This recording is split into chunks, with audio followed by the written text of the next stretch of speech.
So here's a review of the factor theorem, remainder theorem, synthetic division, and what we found in example 2.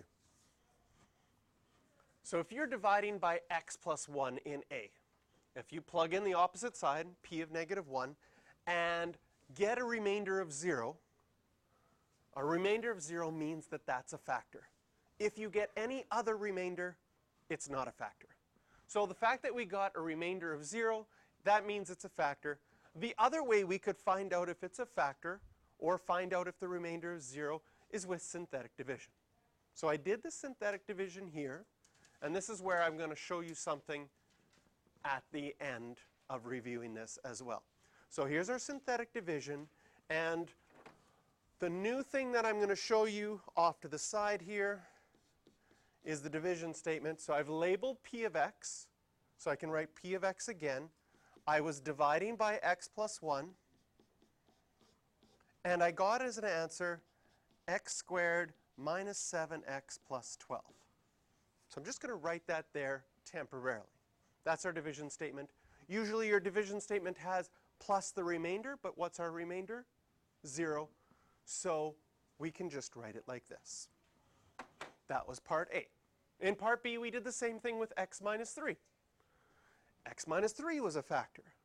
So we did it with the factor theorem by plugging in 3, getting a remainder of 0. We could have also got the remainder of 0 from our synthetic division. With our synthetic division, this one means that p of x is equal to, we divided by x minus 3, and we got x squared minus 3x minus 4 plus 0 because there's no remainder. Part C, we checked x minus 4. X minus 4 also happened to have 0 as a remainder, which meant it's a factor. If we wrote the division statement here, we were dividing by x minus 4, and we would have got x squared minus 2x minus 3 plus a remainder of 0. Then part D showed that there was an example that didn't work. Here we got a remainder that wasn't 0. That means it's not a factor. But at the very end I said, we found 3 factors, x plus 1, x minus 3, and x minus 4. And because our initial polynomial is of degree 3, the highest degree is x cubed, when you factor it, you can have at most 3 factors with x's in them. Otherwise, you would get an x to the 4. Does that make sense? Like when I multiply 2 of these out, I'm going to get x squared. And when I have an x squared expression multiplied by another x, I would get an x cubed. So I found 3 factors. In fact, this part here is factored completely. But the question is, how do you factor something completely? Well, do you have to just keep going until you find the amount of factors you need? Like in this example, it just so happened that luckily in A, B, and C, we found 3 factors, so we're done? Well, no. There's a much shorter way to do that. In fact, that's why I wrote these division statements as we went along. Look at the first one. You found out that x plus 1 is a factor. You found 1 factor. Once you found 1 factor and you write the division statement, I got x plus 1 times x squared minus 7x plus 12. Well, I can factor that. X squared minus 7x plus 12. That's an easy factoring one. It's got to be x and x. 2 numbers to get 12. 4 and 3, both negative. And we get x plus 1, x minus 4, x minus 3. Look at the second one. The second one is when we started with x minus 3. We were left with, I could rewrite the x minus 3, and now I could factor this, and it's x and x, 4 and 1. The 4 will be negative, the 1 will be positive. And I get x minus 3, x minus 4, x plus 1. Different order, same numbers. Does the same thing happen with the last one? Well, I had x minus 4 to begin with. If I factor this, x and x, 3 and 1, the 3 negative, the 1 positive? Yes. I get the same answers every single time without having to find them again and again and again. And so, if you can find that first one, then you can do synthetic division and write the division statement and break it down. And once you've broken it down till you get an x squared, then your factoring is back to regular kind of factoring. So that's what we're going to be looking at in example 3. But before we get to example 3, we're going to notice something, okay? And it's a noticing of something, I'm going to go back to this. It's a noticing of something that we already noticed when we factored regular factoring. Here, I'll give you one that I know you can factor, regular factor. X plus, let's see, what should we do? X plus 10x minus 24, okay? I don't need brackets around that, so I'll take them off. Okay, you're wanting to factor this, and you're watching a friend that's just started factoring, and your friend does this. Okay, I'm going to start trying with x plus 7. What would the other one be? Why is this bad? Can you tell right away that this is bad? What's wrong with x plus 7? I mean, the x is okay, right? But what's wrong with that 7? Not that I drew it bad. What do you think? What's wrong with that 7?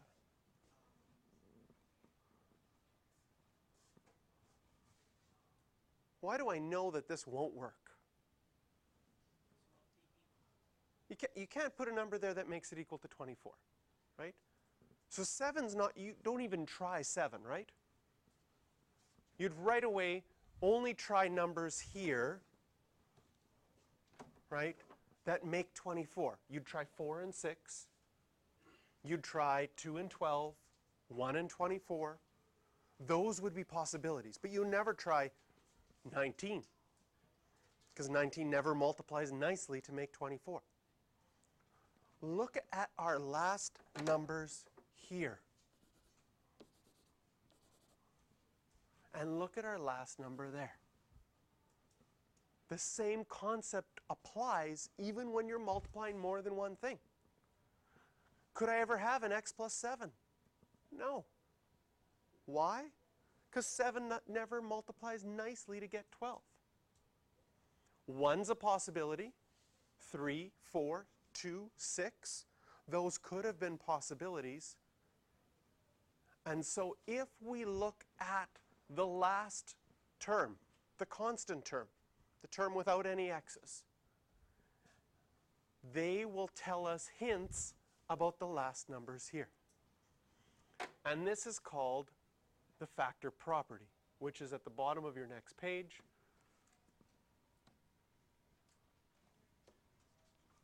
It says if something is a factor, then whatever that number is, it's also a factor of your constant term.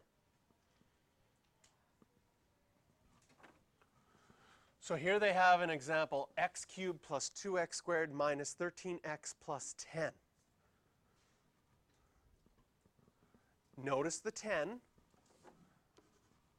Notice the last terms when it's factored. They all multiply together to make 10. That's the only possibility.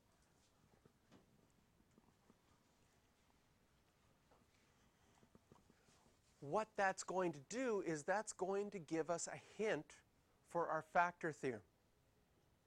Remember, your factor theorem says, what should you plug in? If I call this p of x, what number should I plug into here to see if it's equal to 0?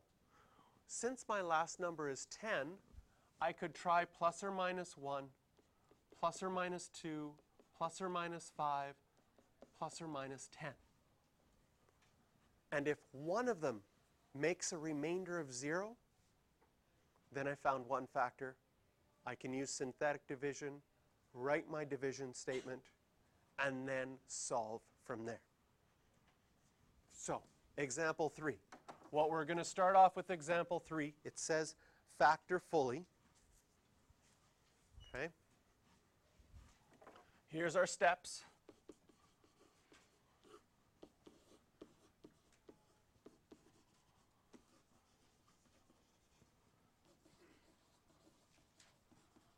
Use the factor property and the factor theorem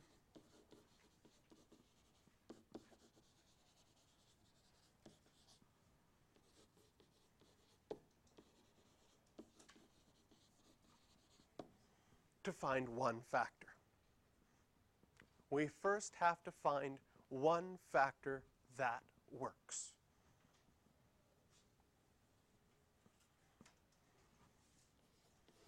Once you've found one factor that works,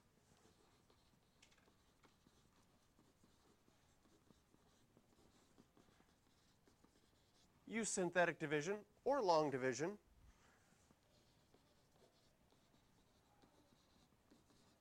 and write out your division statement.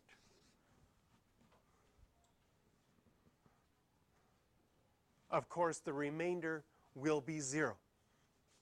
So in a sense, you've partially factored.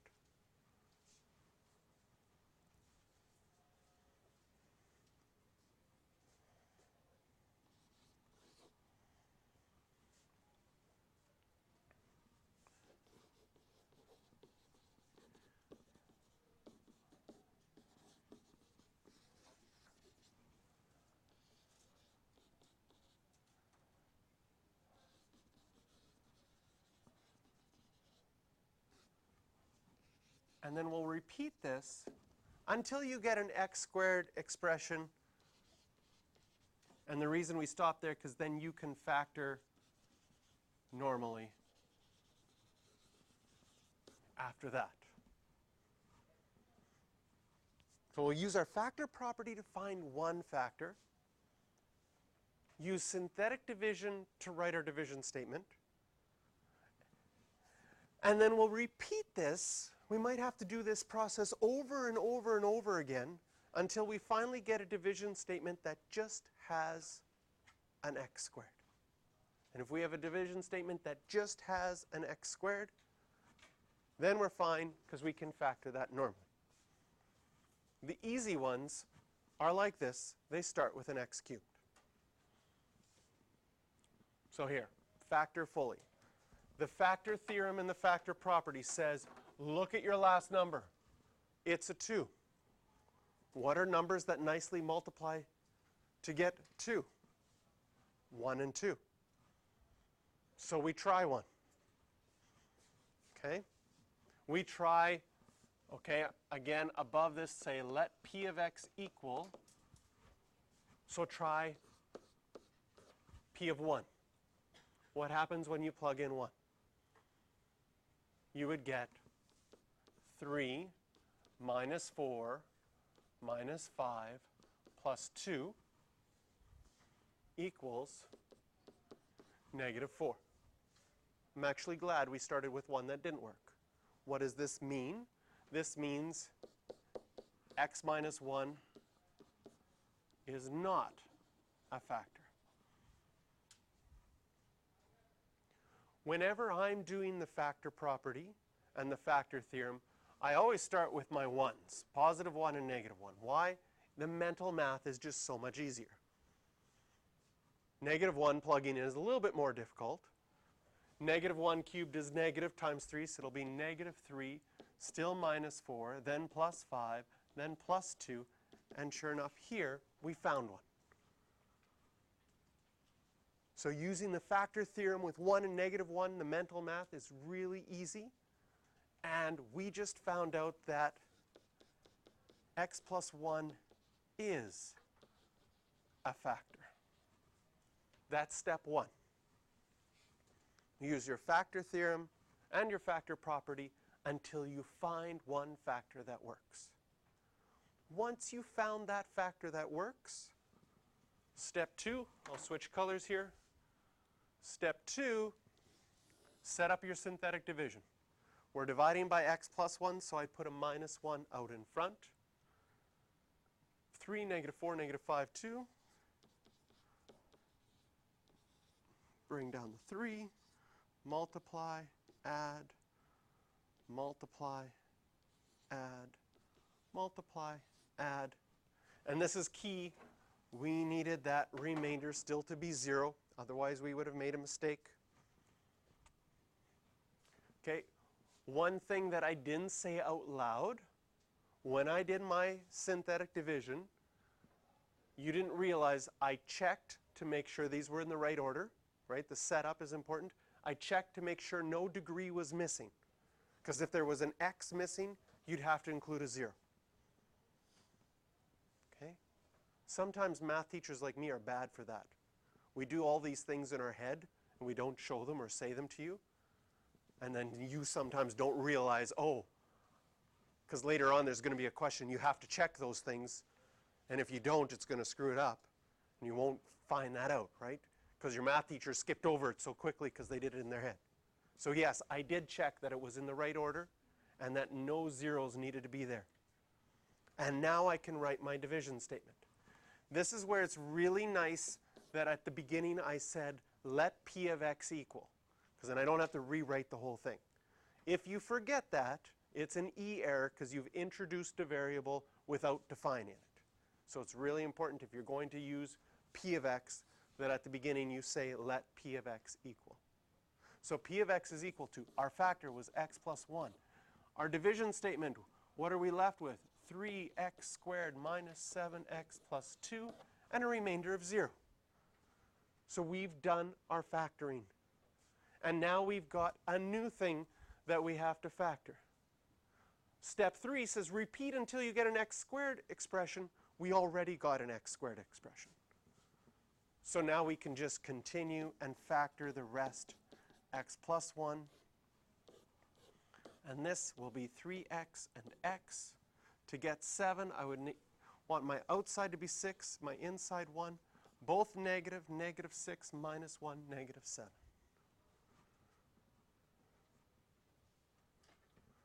If you wanted to check this, you could multiply it all out again just to make sure that it matches.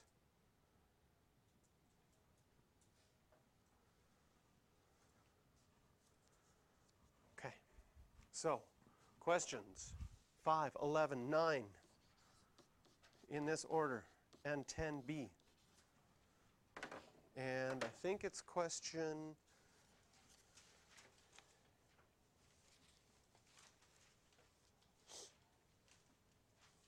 yes. Okay, so in question 9, the question says determine one factor, but I want you to try to keep going and factor it completely.